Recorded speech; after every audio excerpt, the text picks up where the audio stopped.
This looks incredible. Blue sky above, solid cloud below.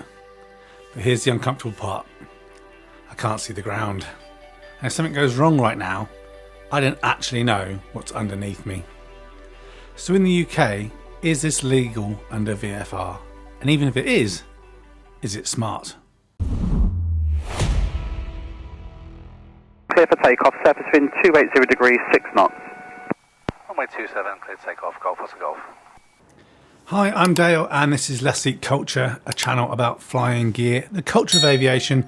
Most of what I cover does tend to be around general aviation, but hopefully it's of interest to all pilots, whatever you fly. So towards the end of summer last year, I decided to take a flight up to Caernarfon. The forecast was VFR, broken cloud and decent visibility. However, as I headed west, the cloud layer built up more than expected. Not dramatic, just one of those UK days where the tops are higher than planned. So I climbed and suddenly I was on top. Smooth air, bright sunshine, a solid white layer beneath me. It felt fantastic. But then the thought hit. If that closes up, what's my way back down? Because once you're above a layer, you're committed to the decisions that you've already made. Right, let's strip opinion out of this for a moment. This is what the UK rules actually require. So let's focus on Class G airspace, uncontrolled airspace, which is where most of us GA pilots spend our time in the UK. If you're at or below 3,000 feet AMSL or 1,000 feet above the surface, whichever is higher, the rules are actually pretty relaxed. You must remain clear of cloud, in sight of the surface, and have at least 5 kilometers flight visibility. However, and this is important, the visibility can be reduced to 1,500 meters if you're flying at 140 knots indicated airspeed or less. So most of us here in light GA aircraft, that 1,500 meters is legally permitted, but only if we're clear of cloud and still in sight of the surface. Notice there's no specific vertical or horizontal cloud separation requirement at this lower level, just to be clear of cloud. Now once you climb above 3,000 feet AMSL or 1,000 feet above the surface, whichever is higher, the rules do change. So you must have at least 5 kilometers visibility, 1,000 feet vertically from the cloud, 1,500 meters horizontally from cloud. So now we're in proper separation minima, 1,000 feet above or below cloud and 1,500 meters away from it horizontally. You're no longer just allowed to be clear of cloud, you must maintain those defined distances. And just to be clear, this is as published by the UK CAA.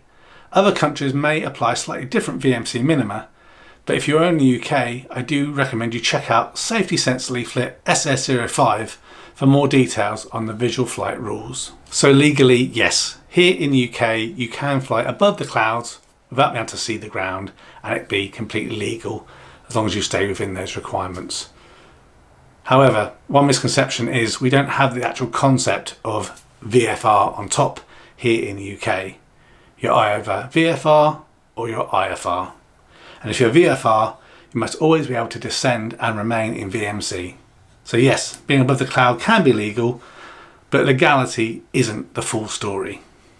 One quick point of note, I guess, which is always interesting when you come to look at videos, wide-angled lenses like the GoPros often compress the distance. So as you can see in this video, clouds often look much closer on camera than they are in reality. But the separation requirements are very clear and those are what matter, not how it happens to appear in a video. So I think this is where things get interesting. On top, everything looks calm. But ask yourself this, is there still a gap behind me? Is the layer thickening ahead? What's the terrain like below? And is there controlled airspace under that cloud? And ultimately, what's happening at my destination? If the layer becomes solid and lowers, your options shrink quickly. And unless you're IFR rated and equipped, you cannot legally descend through IMC. And this is how VFR into IMC accidents start. Not dramatic, not reckless, but gradually reducing your options. That flight to Caernarfon really sharpened my thinking. Now, if I'm considering climbing above a layer, I ask myself, do I have a visible, reliable gap behind me? Is the cloud scattered or becoming broken or overcast? What's the TAF trend at the destination? And what is my alternate? And is there any high terrain ahead?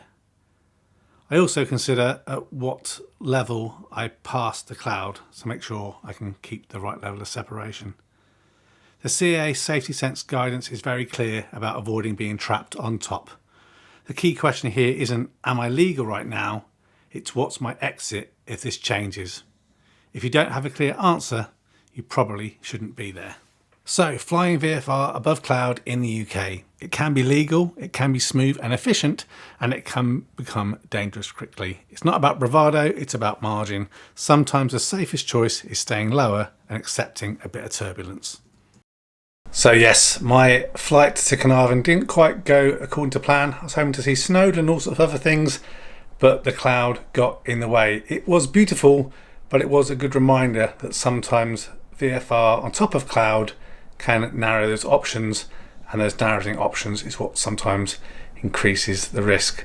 So I'd like to hear from you. Do you fly above the clouds on a regular basis, VFR? Have you never done it and you're concerned and cautious? If this video has helped, please like and consider subscribing. I'd like to know your stories in the comments as well, in terms of any of your VFR above cloud stories. Also, if you want to, consider checking out our Instagram page as well as joining the Discord group. I look forward to hearing from you and speaking to you in the next video. Take care and goodbye for now.